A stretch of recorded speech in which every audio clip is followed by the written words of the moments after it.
This week, I want to encourage you in your study of Scripture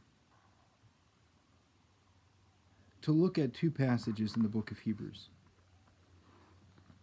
One is beginning in verse 10 of chapter 2, and the other is chapter 4, verses 14 through 16. And it speaks about what I was mentioning in the message this week, how Jesus came to be like us.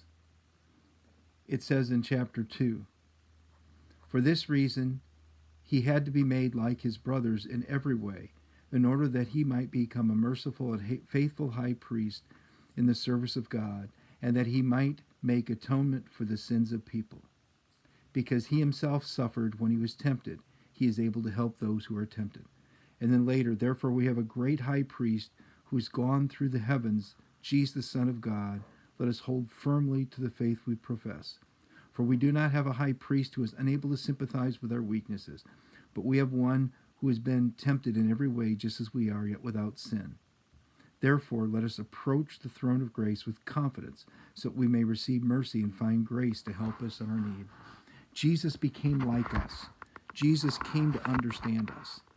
Jesus entered into our lives so that he could see life from our perspective, so that when he intercedes before God in our need, whether it be pain, whether it be sorrow, whether it be injustice, that he would understand. Jesus became nothing.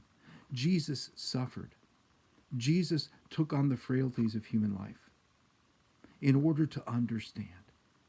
And this week, not only do I want you to study those passages, but I want you then to study the world. What do I mean by that? You see, the gospel isn't about having all the right doctrines. It's about living right.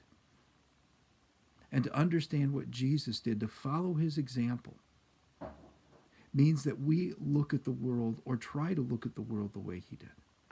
We try to see the pain and the suffering. So this week, I want you to study the world.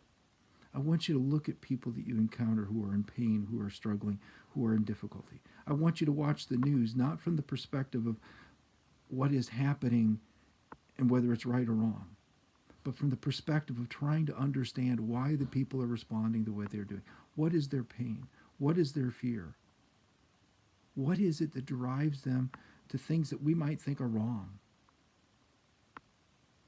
I mentioned that in my role as a counselor at Christian Haven and with some of the kids I work with, I often work with kids who have been deeply wounded. They make very bad choices.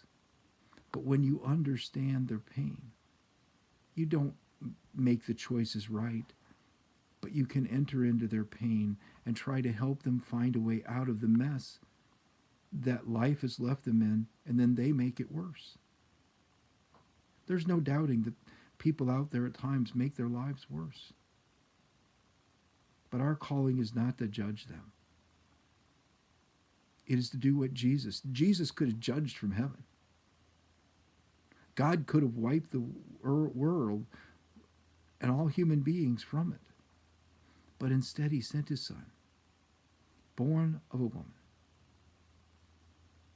that he might enter into our lives, that he might understand them, that he might have sympathy, that he might have compassion, that he might touch our lives so that he understood our needs.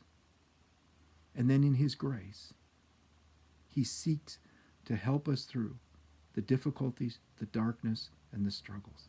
And we are invited. We are challenged. We are commanded to do the same thing, to have compassion on all people. So remember Jesus, the great high priest.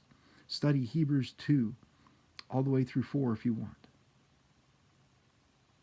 See him who intercedes for us before God, pleading our case before God. And then look at the world. See the people. Understand their need. And go to God and plead for them. Not just to stop what they're doing, but that their needs might be met. That their wounds may be healed. And that they may find the life of Christ to fill them in all their pain.